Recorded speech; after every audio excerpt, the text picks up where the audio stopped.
Hi guys, so this is the second part of my case study of the Shankill Butchers, the worst serial killer group in UK history, who operated during the Troubles in Northern Ireland between the mid-70s and early 80s.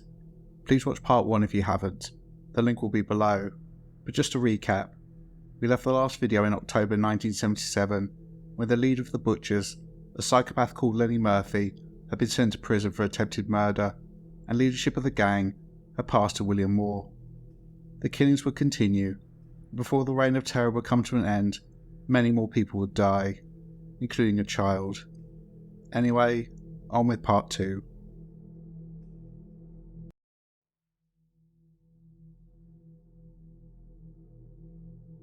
There was a short reprieve of 5 months for the people of Belfast whilst the Shankill Butchers reorganised, but this was shattered on the 2nd of August 1976 when a completely innocent 49-year-old Catholic civilian called Cornelius Neeson was targeted. He was walking to his home in Clifton Crescent after finishing his job as a bingo caller when he was ambushed, but the nature of the attack was different from before. Cornelius was not abducted, he was simply attacked on the spot. Sam McAllister, this time armed with a hatchet, simply jumped from the taxi driven by William Moore and began raining blows down on Cornelius's head, splitting it open. Moore joined in, jumping out of the driver's seat, leaving the engine running, and proceeded to kick this defenceless man in the head, face, and upper body. Cornelius was then simply left in the street.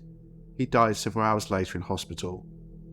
We don't know the thoughts of any of the victims so far about the conflict that characterised the daily lives of those living in Northern Ireland, but we do about the next victim, Stephen McCann, who was just 20 years old when he was murdered. He was a Catholic who was appalled by the violence being perpetrated around him. He was a keen guitar player and songwriter, and after his death, a song he'd written was found which contained lines including, quote, "What price peace will it cost us all our lives? And when there's no one left to die, will peace come then? What price peace? Is it coming? Is it gone? Have we had our share, or is it still to come? It seems that because peace is very rare, the price is soaring. We can't afford to live in friendship, but in hatred of this thing men call war. Children come unnoticed among sounds of death and vengeance." Stephen was someone who was trying to better himself. He was attending St Patrick's School, which was the only school in Belfast prepared to accept mature students for A-level studies. He was hoping to one day go to university and be the first in his family to earn a degree. He would never fulfil his dreams. William Moore led the group, which on this occasion included Sam McAllister and 2 others. There was William Townsley, known by his middle name John, who was just 14 years old, and Artie McClay. On the evening of the 29th of October 1976, the 4 monsters had been drinking at the Lornbrook Social Club, planning a murder. In the early hours of the 30th of October, they got into Moore's new beige-coloured Cortina Mark II car. The taxi hadn't been destroyed, for reasons I'll cover later, and they drove down the Shankhill Road and eventually parked their car out of sight on Brown Street. McAllister and McClay then got out and stood at the corner, looking down Millfield Road, looking for potential victims. This was not an arbitrary decision. Most of the residents in this area attended nearby St Mary's Catholic Church in Chapel Lane, so the rationale was that anyone walking this route this late at night would be Catholic. Stephen McCann spent the last few hours of his life happy. He was at a house party in Jerusalem Street with his 17-year-old girlfriend, Frances Tohill. They left the party at 2 a.m. on the 30th of October 1976 and, due to not having any money for a taxi, began to walk together to their respective houses. This took them down Millfield Road, past Brown Street, where they were spotted by the Butchers. Francis later told police, quote, "As we walked past the corner of Brown Street, we were both aware of men standing on the corner with Millfield. We did not look at them directly and simply walked on. Something was shouted after us, but I did not hear the exact words. We both turned to look round, and at that moment, Stephen was dragged from me. One man grabbed me from behind with his hand held across my mouth. I will never forget the feeling. I inclined my head so that I was looking into his eyes. I will never forget those eyes. It was a look of evil. I thought to myself, should I pretend to faint? I decided it was the best thing and slumped to the ground. My attacker said, 'Don't move, don't scream.' It all happened so quickly.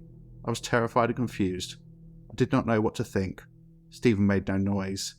I didn't hear him scream or shout. I lay on the ground. I heard nothing, not the sound of a car or the attackers escaping. After a few minutes, I got to my feet and ran in the direction of home. Francis would never see Stephen alive again. The car was then driven to a house a short distance away, where William Moore obtained a butcher's knife and a handgun.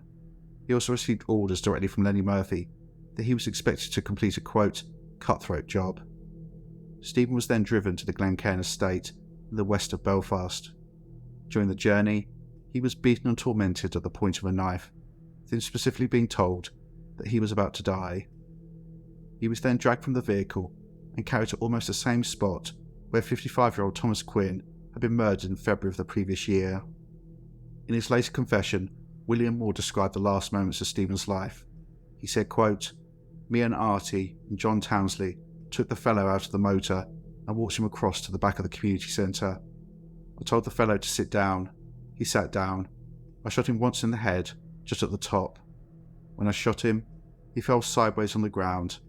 When he was lying on the ground, I cut his throat. It was a butcher's knife I had, sharp as a lance, and it just slits his throat right open. We left him lying there." 1976 ended with another killing, one that is a perfect example of the point that will be central to our profile later, the fact that at the core of these horrific crimes were sad, pathetic men who saw violence as ways to feel powerful, and that, as well as targeting random civilians, these idiots were also offing each other. As I said at the beginning of the video, under the Loyalist umbrella, so the people who apparently wanted Northern Ireland to remain under British rule, were two organisations: the UVF, the Ulster Volunteer Force, which the Butchers were associated with, and the UDA, the Ulster Defence Association. Despite apparently being aligned in their goals, these organisations were also engaged in tit-for-tat violence and murders amongst themselves. On the 19th of December 1976, 22-year-old Thomas Easton, a Protestant and part of the UDA, was in a pub when he heard Shankill Butcher Sam McAllister boasting about his crimes and threatening other drinkers that they would be next.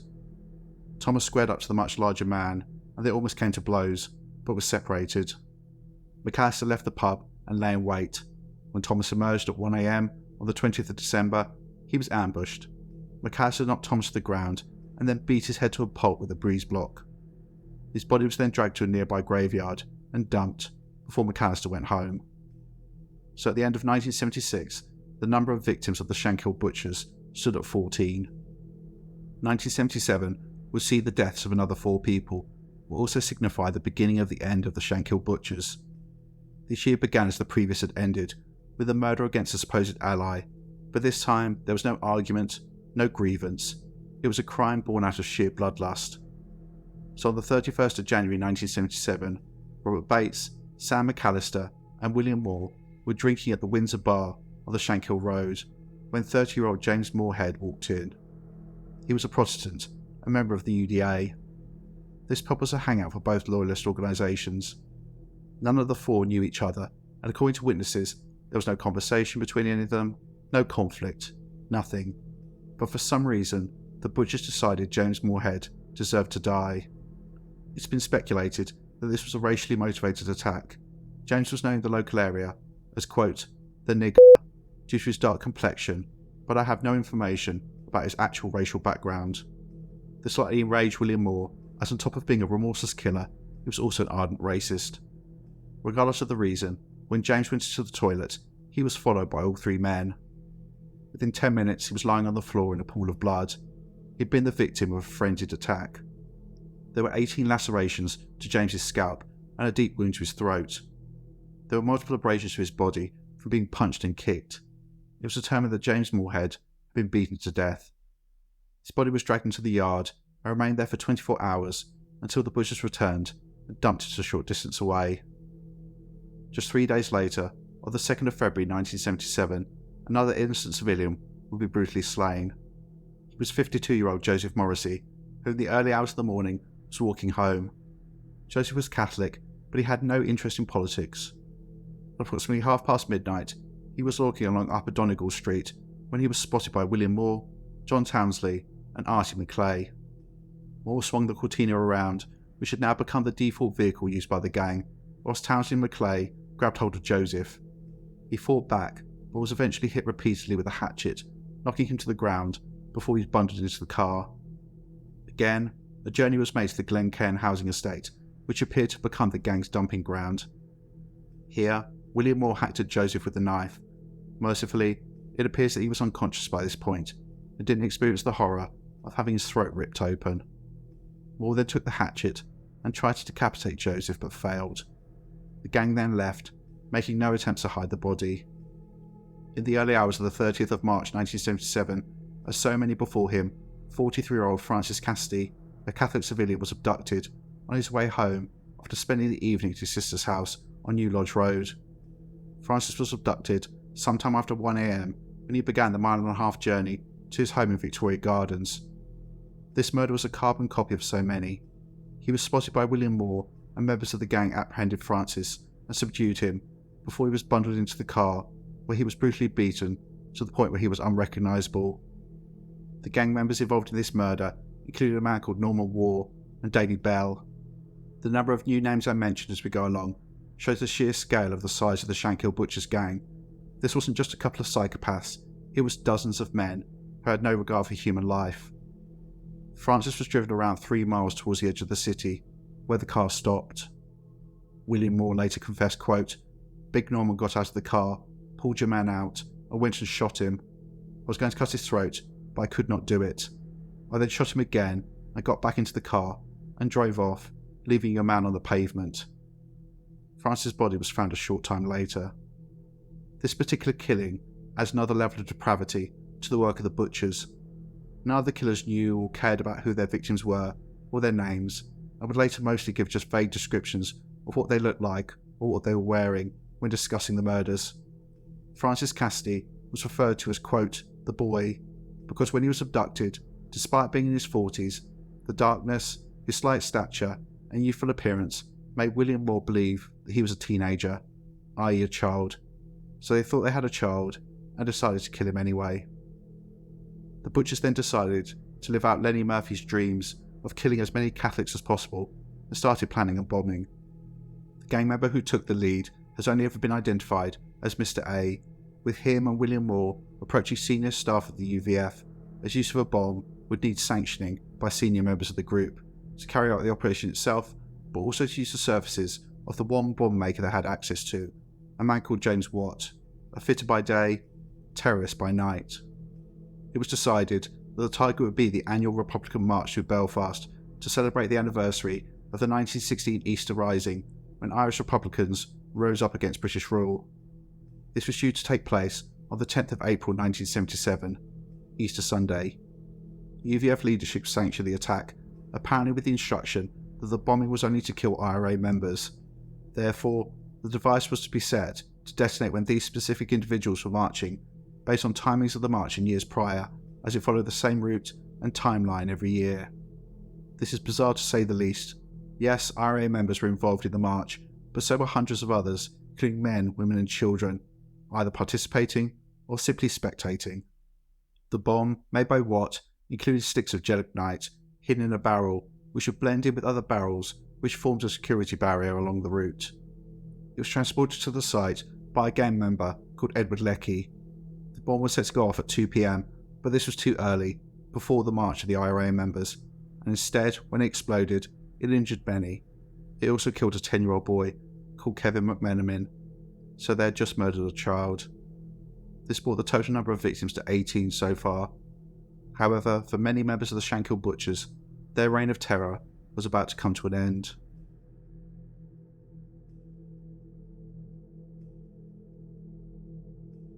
I have not mentioned the involvement of the police, specifically the Royal Ulster Constabulary up to this point, but they have been in the background for a number of years. It's important to understand that sectarian killings were horrifyingly commonplace, so it was difficult to determine who was responsible for which murders. However, the emerging pattern of killings involving throat cutting and the number of bodies dumped in the Glencairn area led detectives to begin to believe there was a particularly savage group of serial killers operating in Belfast. They knew it was a group, not an individual, given there were several sets of footprints found around the dump sites. The investigation into the crimes of the Shankill Butchers was led by Detective Inspector Jimmy Nesbitt. It was not until the murder of Francis Rice in February 1976, the 11th victim of the Butchers, that they got their first real break. Specifically, a witness stated that around the time that Francis was murdered, They heard a number of men with Belfast accents, as well as the sound of a taxi engine, so they had an area the men were from and the type of vehicle used. Over the next year, various tactics were used by Jimmy Nesbitt, including having undercover officers on the streets of Belfast pretending to be drunk to try and lure the killers into a trap. Taxis were also randomly inspected by the police, including the one belonging to William Moore, but nothing was found. Soon after this, the vehicle was crushed and the gang switched to using a full Cortina to hamper the investigation. Each new body was an opportunity to find more clues, but there were none. Descriptions of perpetrators were inconsistent and in many cases incorrect. There were no fingerprints, and this was long before DNA science. No one was talking. Some hated the police more than what the Butchers were doing. Some thought the Butchers were heroes. Others found the crimes reprehensible, but were too terrified to talk, fearing they would be the next victims. There were suspects, including many of the men actually involved, but there was not enough evidence. They needed the killers to make a mistake, and on the 10th of May 1977, they did. At 11:30 p.m. on this date, a 30-year-old man called Gerard McClaverty, known as Jerry, was walking down the Cliftonville Road. I'll use Jerry's actual words for his police statement about what happened next, which shows that the Butchers were changing their tactics again, this time pretending to be police officers. Quote, "As I walked past the Belfast Royal Academy, I saw a yellow Cortina car. It was parked on the opposite side of the road with its lights out. It was facing up the Cliftonville Road. I could see two men in the front of this car, and at the same time, two men walked towards me on the same footpath on which I was standing. I'd seen this car draw up while I was walking, and had seen these two men get out. I then saw them cross the street and walk towards me. I was the only person on the street at the time. I would describe one of these men as large and fat. The two men stopped me, and the large fat man told me they were from the CID, Tennant Street. They then asked me for identification. I showed my diary with my name on it to the fat man. I then felt the fat man put a gun in my back. He ordered me to go to the yellow Cortina across the road. As I was getting into the back of the car, I could see the gun in his hand. I got into the back seat of the car, and the fat man got in also, and sat on my right. The other man got into the car, and sat on my left. There were already two men in the car. He was then taken to a disused dental surgery in the Shankhill, where he was assaulted, tortured, and tormented. Quote, "They made me sit on the chair. There was what looked like a shop counter in the room. The fat man said, 'We're going to check up on you, and we won't be back till the morning.' They did not go out. The fat man and the car driver went behind the counter and came back with sticks. The stick that the fat man had a nail driven through the end of it. They started beating me around the head with the sticks. I put it on my hands to protect my eyes. I was afraid of the nail in the fat man's stick, piercing my eyes. The fat man said, 'Get your fucking hands down, or we'll give you more.' I started to squeal with fear and pain, and they stopped beating me. They had a teapot and a kettle, and the driver of the car went and made some tea. The fat man asked me if I wanted tea, and I refused, and I said, 'I want to go home.' The fat man said, 'You are not going home. There is no way you are getting out of this.' Jerry was then strangled with a shoelace, and the last thing he saw before he lost consciousness was the fat man with a knife in his hand, slashing at his clothes. After slashing his clothes, Jerry's wrists were cut so that he would bleed out. Assuming he was dead, he was dumped in the alleyway behind the building. A few hours later, a nurse living in a nearby building heard a man groaning and found Jerry McClaverty seriously injured but alive. An ambulance was called and he was rushed to Royal Victoria Hospital. Jimmy Nesbitt got the call about this crime and went to the hospital. He later stated initially he didn't link this offence to the Shankill Butchers, but after he woke up, details provided by Jerry quickly changed his mind. The police were now in a very delicate position. They had a living victim, the only person known to have survived an encounter with the Butchers. He may not have remembered anything. He may have been too afraid to talk. Detectives had no reason to be concerned in the end, as D.I. Nesbitt later said that Jerry was, quote, "an incredibly brave man. Jerry was a harmless soul, a terrific lad, a victim of the circumstances of the time." Jerry was determined to help detectives. He said he could give accurate descriptions of his attackers and thought he could remember the route he was taken and the building he was held in. On the 17th of May 1977, a week after the attack, Jerry was discharged. By this point, he'd already given descriptions of the perpetrators. He then walked the route with detectives and identified the disused dental surgery where he'd been held. The detective's eyes lit up when he gave his descriptions of the men who had tried to kill him. The fat man was obviously Sam McAllister. The driver of the vehicle was clearly William Moore. The third man was identified as Ben Edwards. The identity of the last man remained unknown, but this would soon change, and not only would the name of the fourth man come to light, but also that of 7 other members of the group who would all finally face justice.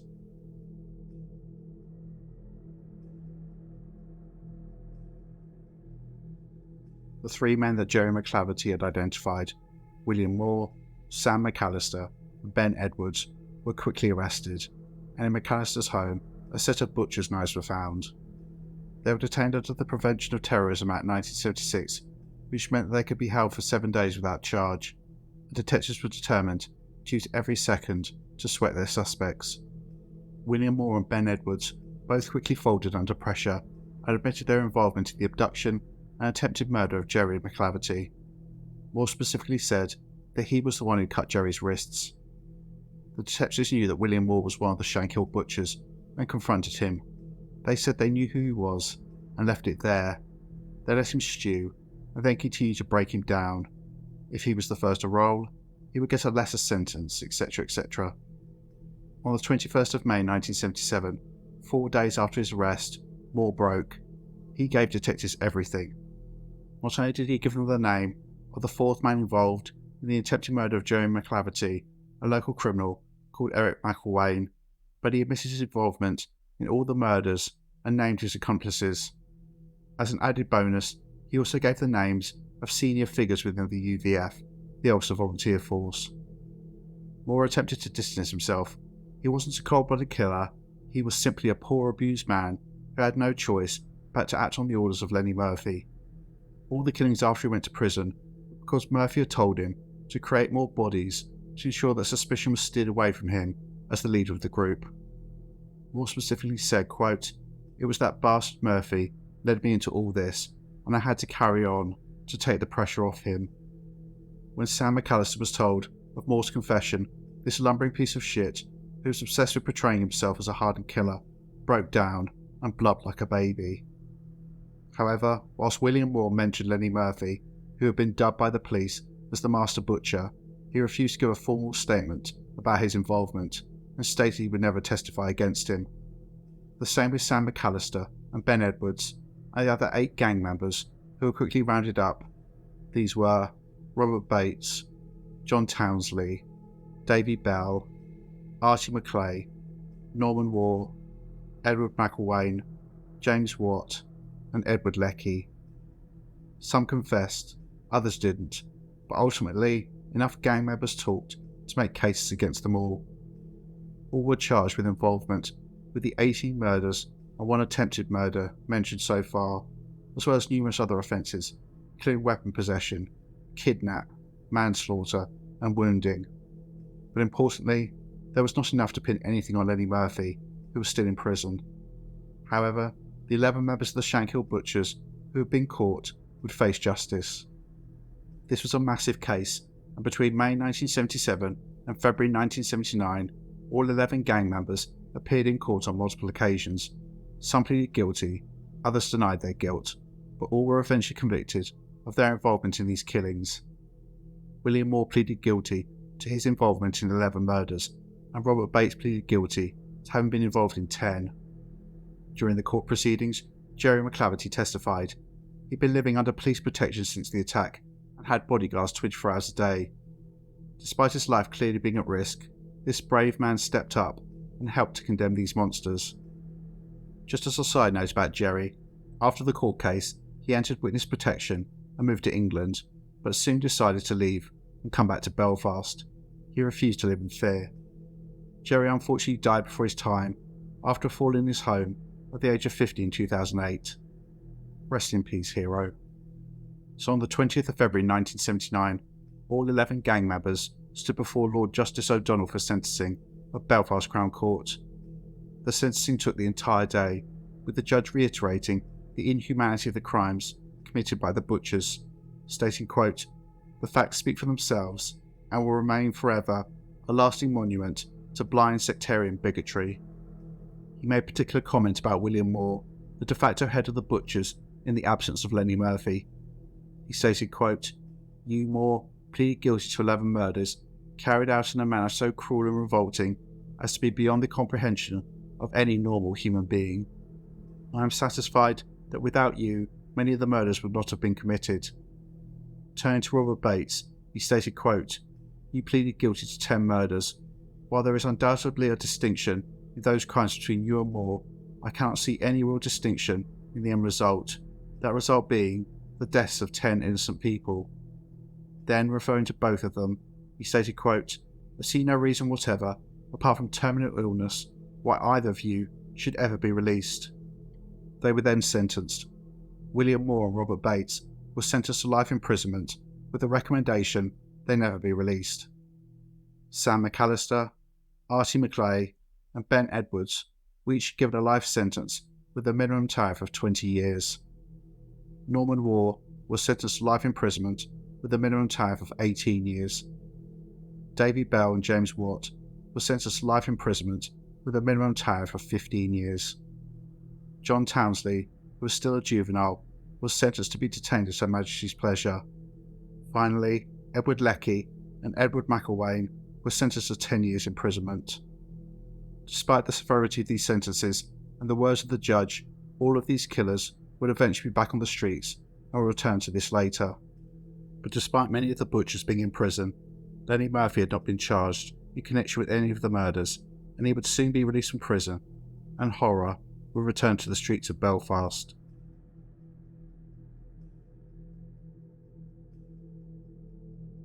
On the 16th of July 1982, Lenny Murphy walked free from Cromlin Road Prison, having served half of the 12-year sentence for attempted murder he received in 1977. To reiterate, this man had ended the lives of 12 people. He was a sadistic psychopath, a man with an insatiable bloodlust, and in less than 24 hours, he would kill again. On the 17th of July, Lenny Murphy was celebrating his freedom at a party at the Rumford Street Loyalist Club when in walked a 33-year-old Protestant man called Norman Maxwell. He was a vulnerable man with a learning disability who lived in a Salvation Army hostel. He spent his days going from pub to pub, spending what little money he had on alcohol. Of course, he was perfectly entitled to go where he pleased, but his presence annoyed Murphy, who turned to others and asked if anyone knew this stranger. Murphy decided to take Norman outside and interrogate him. Norman initially went along with this. He went into the yard at the back of the club with Murphy and another man willingly. But Norman soon became irritated when he was asked about his business, and he told Lenny Murphy to fuck off. The response was him being beaten to the ground, with his head stamped on by Murphy and the other man. Murphy then borrowed the keys to a car parked nearby, drove it into the yard, and proceeded to run over Norman again and again until he was dead. The body was then placed in the boot and dumped a short distance away. On the 29th of August 1982, Lenny Murphy and another man abducted a 33-year-old Protestant civilian called James Galway. He was taken to a building site and shot at point-blank range in the head by Murphy, with his body then being buried, with it not being discovered for 15 months. The reason why James was killed is not known, but it seems that he was believed to have been a police informant. Just a week later, Murphy would kill again. By this point, he'd begun forming a new gang, and as part of this, he'd bought a second-hand car a month ago from a 30-year-old UVF member called Brian Smyth, a Protestant. Murphy gave Brian some money to secure the vehicle, stating he would pay the rest later, and now payment was due. However, Murphy refused to pay, and Brian said that he would collect what he was owed, one way or another. On the 5th of September 1982, Brian and two friends went to the Rumford Street Social Club to meet with Murphy. The meeting quickly descended into the two men throwing insults at each other. Eventually, Murphy seemed to calm down and said that he would pay the debt in the next few days. He then offered Brian a drink, where they would toast resolving the situation and burying the hatchet. After a few sips, Brian became violently ill. The drink was laced with poison. He then left the club, but at 10 p.m. was still feeling extremely unwell and asked a friend to take him to hospital. The plan to poison Brian Smyth had failed, so Murphy decided on more direct action. He was the pillion passenger on a motorcycle that was following the car taking Brian to hospital. At some point during the journey, the two vehicles were side by side, at which point Murphy pulled out a handgun and shot Brian 8 times as he sat in the car, killing him instantly. Within 3 months of being released from prison, Lenny Murphy had killed 3 people, and he was just getting started. He had formed his new gang and was going straight back to his previous behaviour, trawling the streets of Belfast looking for Catholics to slaughter. His new plan had horrifying echoes of the old one, but with a new twist. It would again involve a taxi, but this time one of his new gang would be driving and he would be in the back. The for hire sign would be illuminated, and when someone flagged them down, the taxi would pull up alongside them, and by the time they realised there was someone in the back, it would be too late. They would be hauled inside. Essentially, Murphy was trying to get his potential targets to identify themselves. All they needed was a taxi. Just after midnight, on the 24th of October 1982, a taxi driver called Oliver Patrick was ambushed and forced from his vehicle. A new gang member called William Cohen stepped behind the wheel and Lenny Murphy climbed into the back. The for hire sign was illuminated and they soon had their first customer, and he was 48-year-old Joseph Doneghan, the last victim of the Shankill Butchers. During the previous evening, Joseph had left his home that he shared with his wife and 7 children. He was a Catholic, but not described as political, and he had no affiliation to any paramilitary organisation. He spent his last hours drinking at the Pound Lonely Club in Cullingtree Road, and at around 12:30 a.m. on the 24th of October 1982, he began making his way home. Joseph was aware that walking the streets was dangerous, and so he hailed a taxi he saw on Falls Road. It pulled alongside him, and before he had time to react, the man in the back, Lenny Murphy, sprung out, hit him in the head with a wheel brace, dragged him inside, and the vehicle pulled away. Showing how brazen Murphy was getting, he took his new victim to an address where he used to live, which was now vacant, 65 Brookmount Street. Joseph was hauled in, and word was sent for other gang members to come to the property. They witnessed the horror that Joseph went through in his last hours alive. Lenny Murphy spent hours torturing him, which included cutting him and pulling out all but 3 of Joseph's teeth with pliers. He was also beaten this entire time in such a way to maximise his terror. This included him being hit in the neck and throat to cause temporary but not fatal breathing difficulties. Eventually, Murphy handed a spade to a new gang member, only identified as Mr. M, meaning he was never convicted of what he did next, which is beyond astonishing. But he followed Murphy's orders to finish Joseph off and beat him to death. His body was left sprawled in the street at the back of the property, where it was found a few hours later. When the police arrived, they simply followed the trail into 65 Brookmount Street and found the walls and floor splattered with blood. They also recovered several human teeth. They quickly established that this was the former property of Lenny Murphy, and he was arrested on suspicion of murder. However, there was no real evidence against him. Fingerprints of the property could easily be explained away by Murphy having lived there. He sat during his police interview with a grin on his face, and when told by detectives that they knew that he was responsible for the killing of Joseph Doneghan, he simply laughed and said, quote, "Prove it." The police were forced to release him. However, Lenny Murphy's days were numbered. He was a rabid animal who was about to be put down.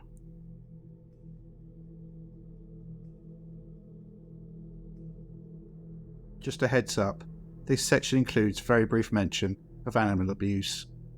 So later reports would indicate that the murder of Joseph Doneghan was the final straw for the UVF, and they decided that Lenny Murphy needed to die. However, this was not about morality. No, they were fine with him killing innocent civilians. It was the fact that it brought the organisation into disrepute. As one UVF member later stated, quote, "If Murphy had simply shot the guy, it would have been another killing, but to batter him to death, our own people don't like that. We ended up carrying the can for the cutthroat jobs, and the publicity did not help our image. Now Murphy is at it again, and he'll have to be stopped." Also, Murphy had been trying to muscle in on criminal enterprises which funded the UVF's activities, and his usual level of savagery characterised these efforts. For example, one man who was involved in building site fraud, extortion and protection was approached by Murphy, who said they could be partners, i.e. that he was taking over. This man told him to fuck off, and in response, Murphy shot and killed 2 horses that this man owned and decapitated their bodies. The Provisional IRA were already working to kill Lenny Murphy. There were assassination squads on call day or night to take him out, but he was difficult to track and follow. He knew he was a marked man and he was keeping his head down. However, it's been reported, although this isn't confirmed, that members of the UVF as well as the UDA passed information to the Provisional IRA about Lenny Murphy's location and movements, and on the 16th of November 1982, they found their man.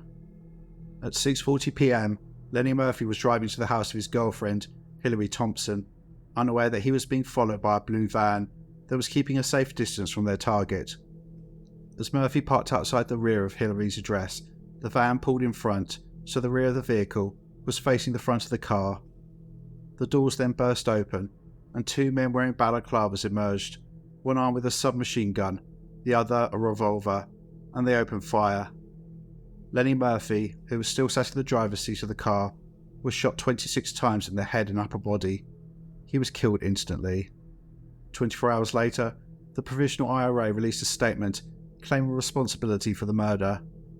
So the master butcher, 30-year-old Lenny Murphy, was dead, and the reign of terror he brought to the streets of Belfast was finally over.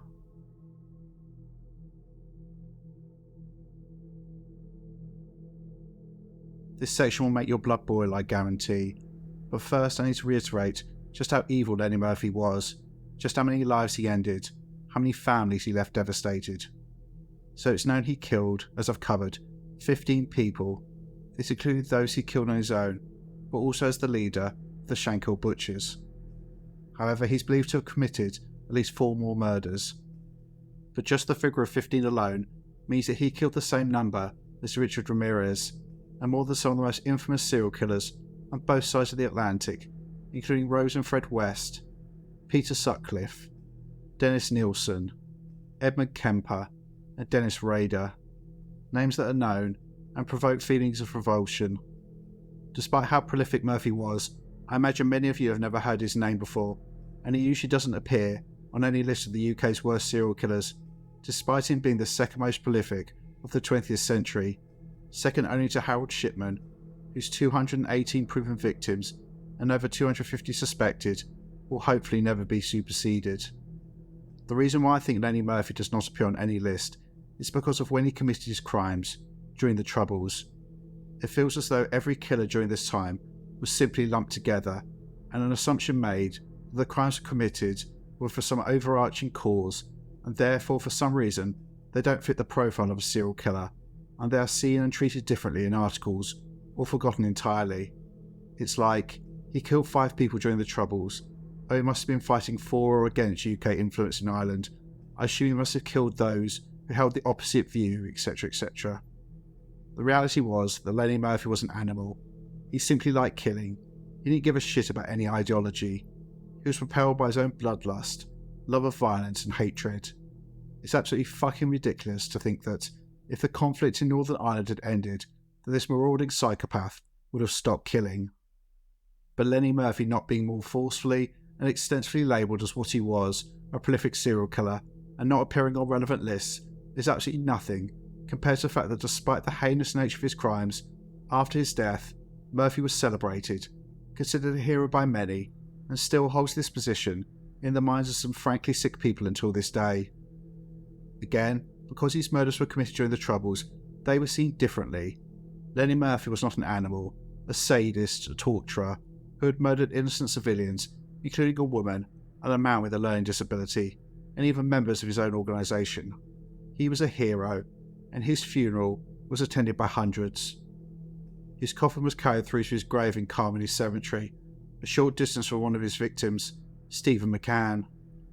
This must have horrified not only Stephen's family, but all of the loved ones of those butchered by this maniac. But it gets worse. Inscribed on the gravestone of this killer are the words, "Here lies a soldier," a truly disgusting epitaph. You would have thought with time, and the ending of the Troubles, clarity about the monster that Lenny Murphy was would mean that his name became spoken with revulsion and hatred. And whilst this is true for the majority, there are still some who consider him a hero, and in 2023, a plaque was unveiled commemorating not only Murphy, but other members of the Shankill Butchers. I mean, seriously, what the fuck is wrong with some people?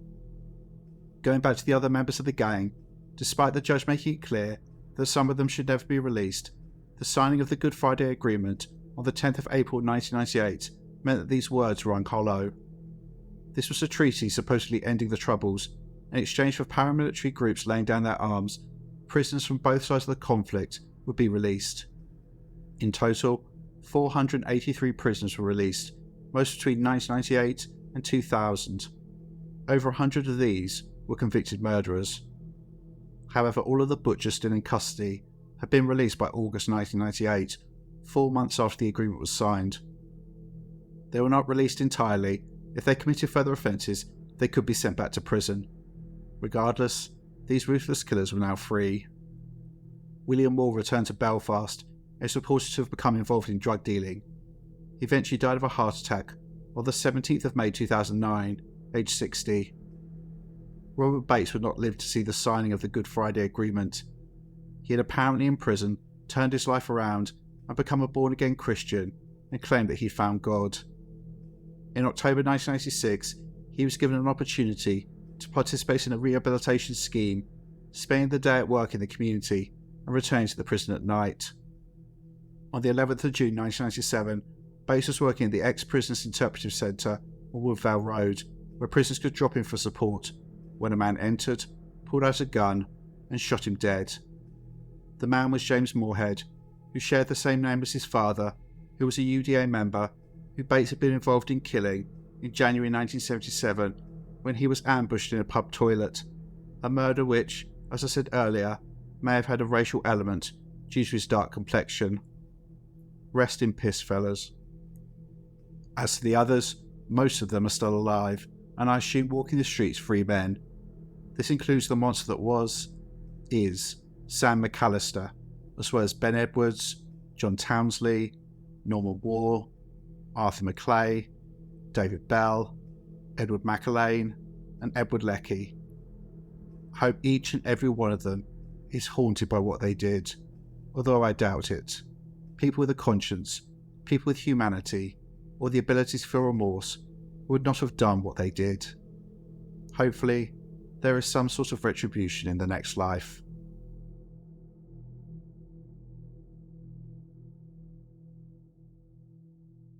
This was a hell of a case, and I won't labour this section as I've made my thoughts clear about these men, and I use that term loosely, throughout the video.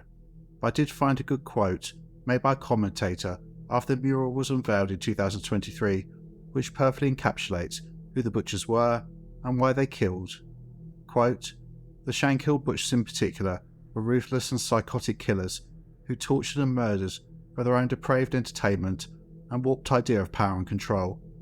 And that's it in a nutshell. Power and control, a phrase I've used in so many videos, which some people may be bored with, but it's really important to understand how so many violent and sexual crimes are motivated by the perpetrator wanting to feel supreme, superior, godlike, and they do this by subjecting others to absolute horrors.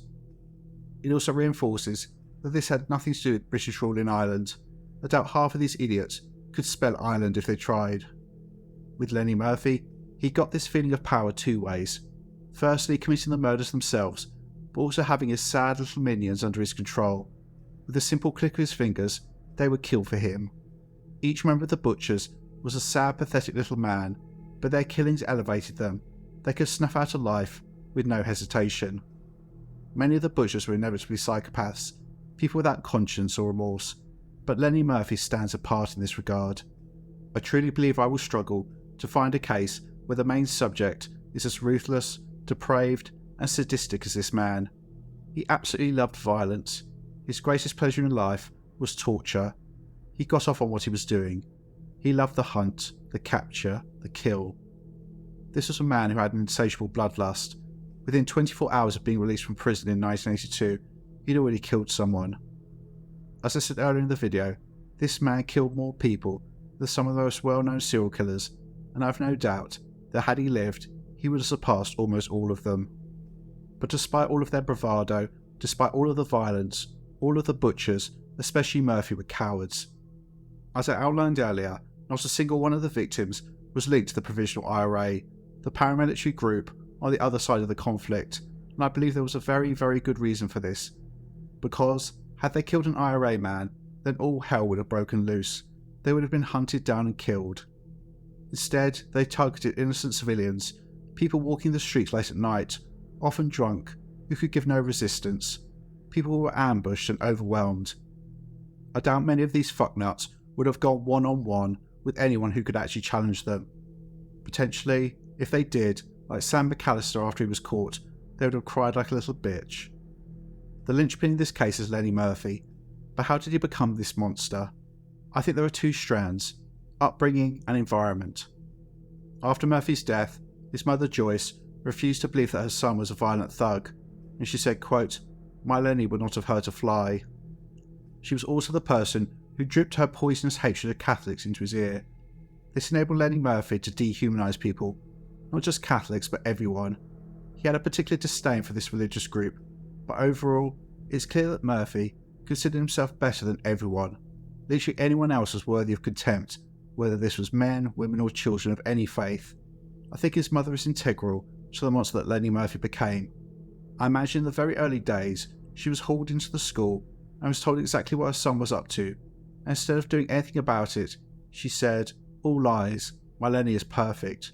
She turned a blind eye, enabling him to get worse and worse. But I think the environment is extremely important in this case.